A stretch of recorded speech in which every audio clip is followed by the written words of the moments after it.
Assalamualaikum warahmatullahi wabarakatuh. Ketemu lagi dalam channel Pojokio yang pada kesempatan kali ini saya akan membahas materi tentang pola keruangan kota ya. Subjudul teori pola keruangan kota. Nah, di mana materi teori pola keruangan kota ini merupakan materi yang sering muncul di soal-soal ujian PTN, baik itu SBMPTN maupun ujian mandiri lainnya.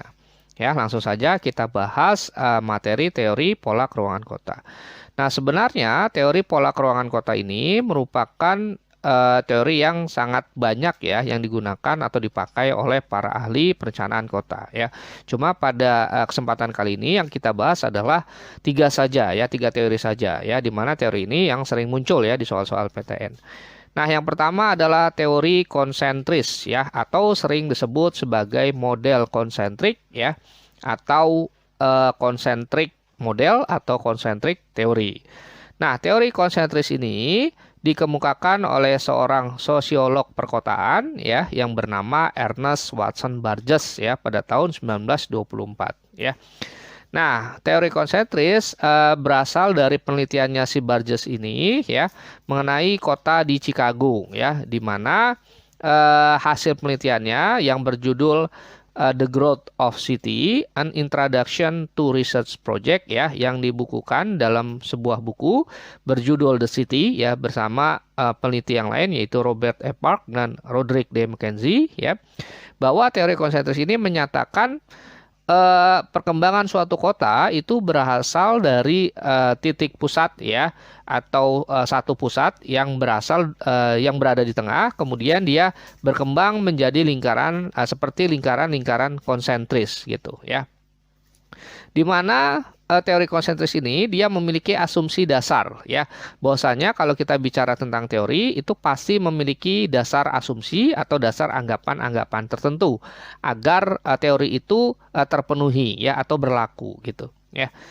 Nah, yang pertama adalah kota dibangun di daerah dataran, ya. Kemudian yang kedua, sistem transportasi tidak rumit, murah, mudah, dan cepat ke segala arah.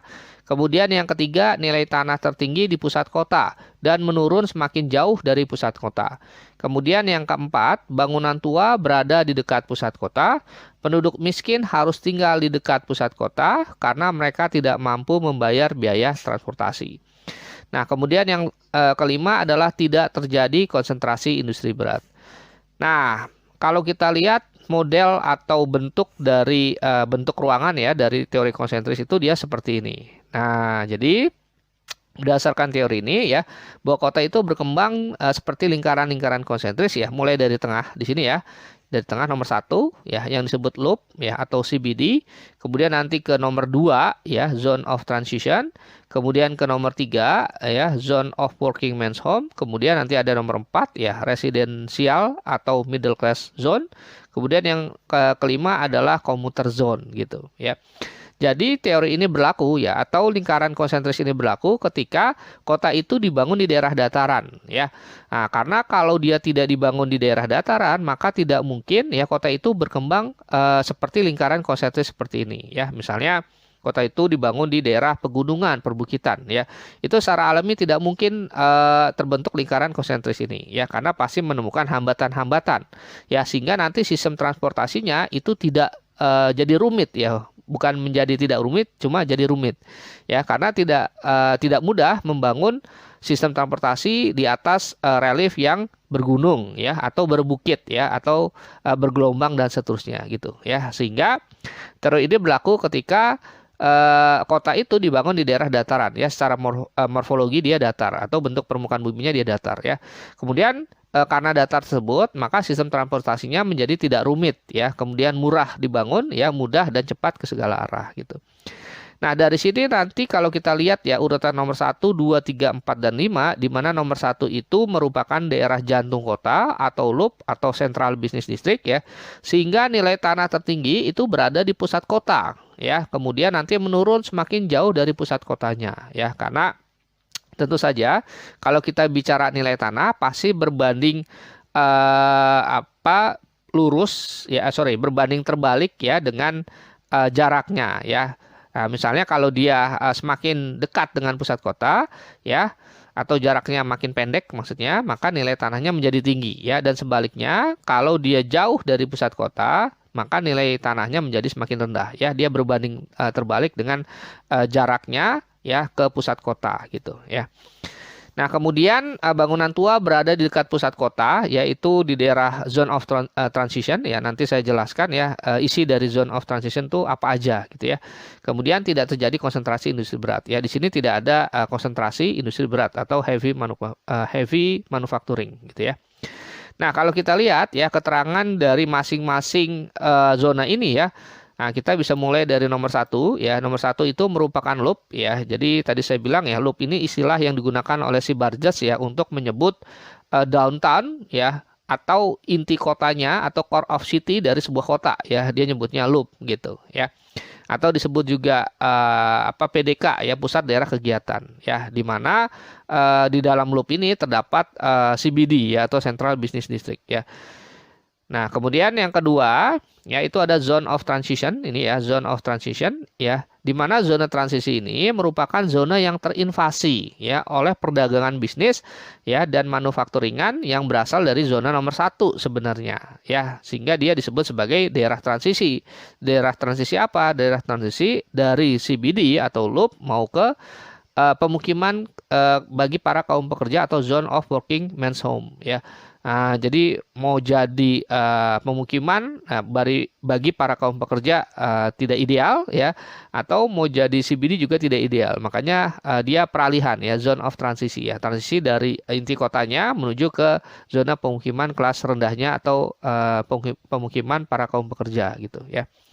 Nah, oleh Burgess, zona ini juga disebut sebagai area of deterioration ya, artinya area kemunduran ya, karena banyak sekali nanti fungsi-fungsi spasial kota itu tidak ideal dan mengalami proses kemunduran ya dari segi lingkungannya, ya fungsinya ya dan seterusnya ya.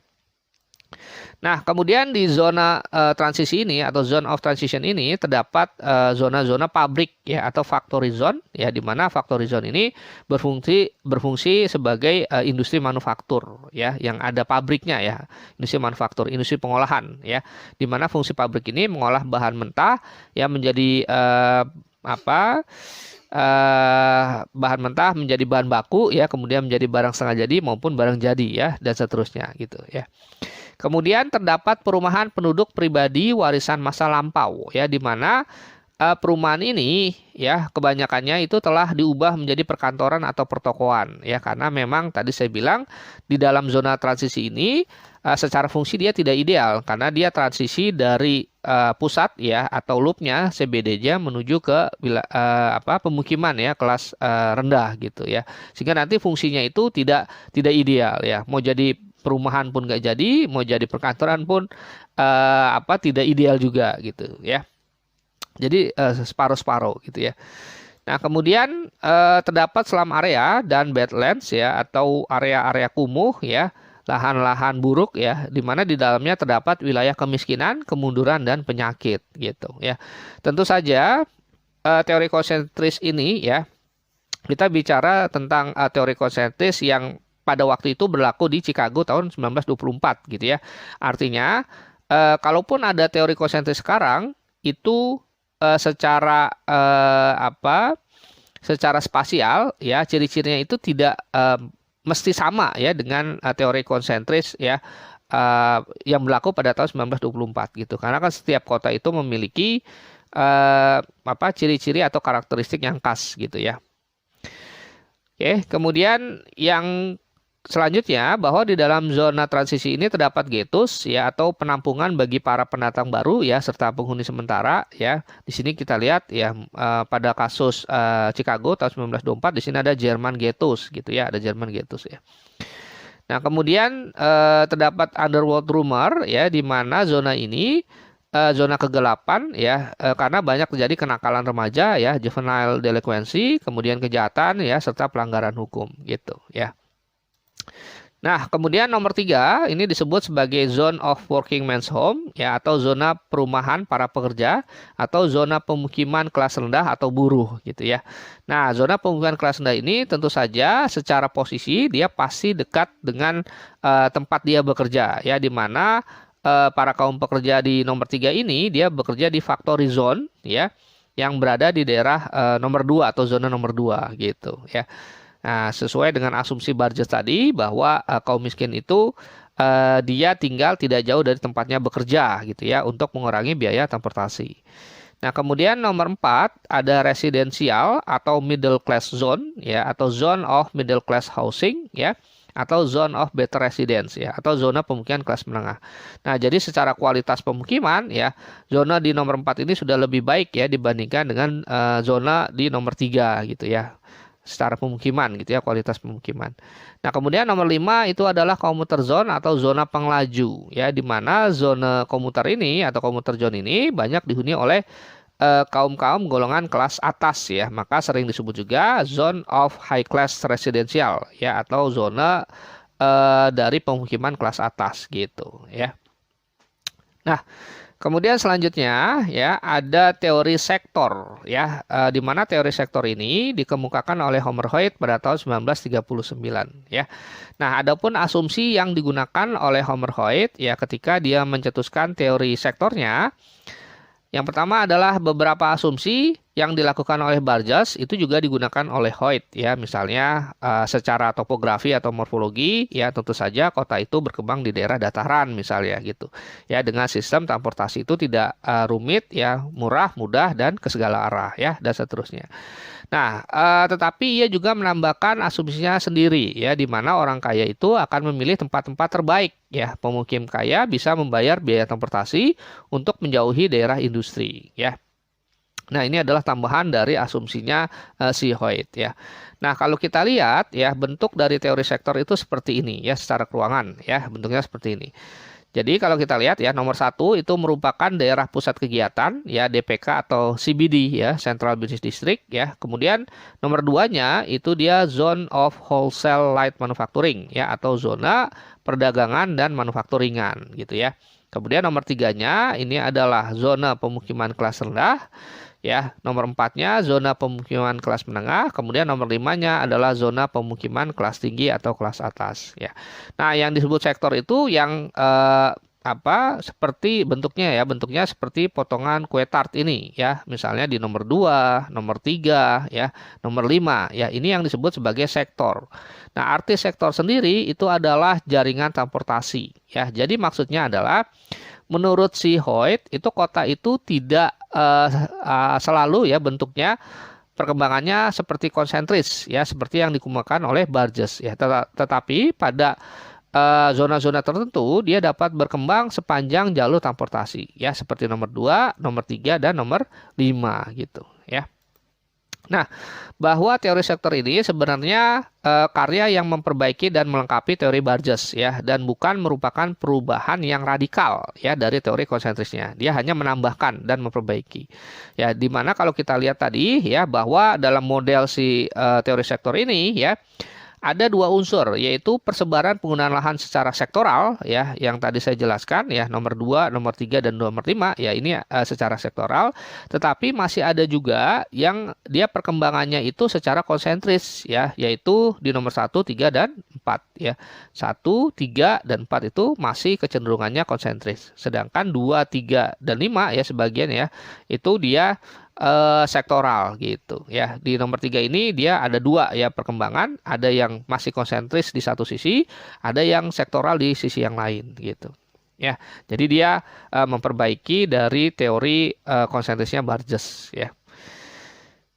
Nah, kemudian untuk teori multipusat, ya teori yang ketiga atau sering disebut sebagai multiple nuclei teori, ya itu dikemukakan oleh dua orang. Yang pertama ada Council D. Harris, ya atau Council Denison Harris, ya, dan Edward Ullman, ya pada tahun 1945, ya.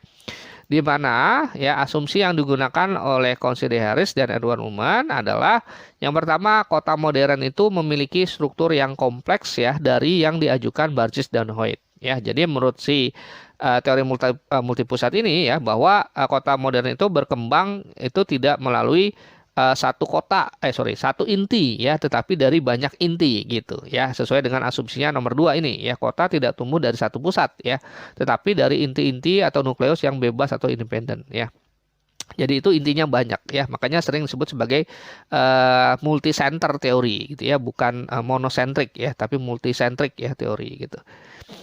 Nah, kemudian asumsi yang ketiga adalah setiap inti berfungsi sebagai pendorong pertumbuhan atau growth point ya, dan masing-masing berbeda satu sama lainnya ya. Jadi inti yang dimaksud adalah bukan hanya inti CBD misalnya, tetapi banyak inti ya, di mana inti ini dapat menarik aktivitas ekonomi lain ya. Misalnya bisa berupa inti administratif, ada inti perdagangan eceran, inti transportasi, inti manufaktur berat ya, inti kawasan usaha tepian ya, dan seterusnya gitu ya. Jadi banyak intinya ya, bukan hanya cuma satu gitu. Nah, kemudian yang keempat, dalam waktunya inti-inti ini akan menyatu menjadi suatu pusat urban besar. Ya, jika pertumbuhan ini menjadi terlalu besar dan menimbulkan kongesti atau pemampatan ya, atau pemadatan ya, sehingga tidak ada ruang lain untuk berkembang, maka beberapa fungsi kawasan akan menyebar ya, membentuk inti baru dan menghasilkan pertokoan pinggir kota ya, atau disebut outlying business district ya. Nah, seperti ini bentuk dari atau secara keruangan ya, struktur internal kota dari teori multipusat ya. Yang pertama ya, nomor satu yang di tengah ini ada yang disebut sebagai central business district ya, atau kawasan pusat bisnis gitu. Kemudian nomor dua adalah wholesale light manufacturing ya, perdagangan dan manufakturingan. Kemudian nomor tiga ya, itu adalah low class residential atau pemukiman kelas rendah. Kemudian nomor empatnya adalah middle class residential ya, pemukiman kelas menengah. Nomor limanya adalah high class residential, pemukiman kelas atas ya. Nomor enamnya adalah heavy manufacturing ya, atau manufaktur berat ya. Jadi kalau tadi di dalam teori konsentris tidak ada konsentrasi industri berat ya, kalau dalam teori multipusat itu terdapat konsentrasi industri berat gitu. Kemudian nomor 7 ada outlying business district atau kawasan usaha tepian. Nomor 8-nya ada residential suburb atau pemukiman suburban ya, pemukiman tepian kota. Kemudian ada nomor 9 yaitu industri tepian kota atau industrial suburb gitu. Ya. Nah, kalau kita lihat gitu ya, kesimpulannya adalah bahwa teori multipusat itu tidak lagi menunjukkan tingkat generalisasi yang cukup besar ya, sebagaimana teori-teori sebelumnya ya, namun lebih mendekati kenyataan ya. Jadi pada dasarnya kota itu kalau kita mengungkapkan perspektif kekinian ya, maka kota itu jarang sekali yang berkembang dari satu pusat ya. Jadi pusatnya cuma satu ya, tetapi dari banyak pusat ya, seperti misalnya Jakarta ya, Surabaya ya, Medan gitu ya, Bekasi ya, dan seterusnya. Itu kalau kita lihat contoh kasus di Indonesia ya, maka kota-kota itu berkembang dari banyak pusat ya, bukan satu pusat ya. Nah, menurut Harris dan Ullman bahwa kebanyakan kota-kota besar tidak tumbuh dalam ekspresi keruangan yang sederhana ya, yang hanya ditandai oleh satu pusat kegiatan saja atau disebut unicenter theory. Namun terbentuk sebagai suatu produk perkembangan ya, dan integrasi yang berlanjut terus-menerus dari sejumlah pusat-pusat kegiatan yang terpisah satu sama lain dalam suatu sistem perkotaan ya, atau sering disebut multi-center theory gitu. Jadi kesimpulannya ya, teori yang lebih mendekati kenyataan itu adalah teori multipusat ya, dibandingkan dengan dua teori sebelumnya, yaitu teori konsentris sama teori sektor ya. Oke, sekian saja mungkin pembahasan materi kita tentang teori pola keruangan kota ya.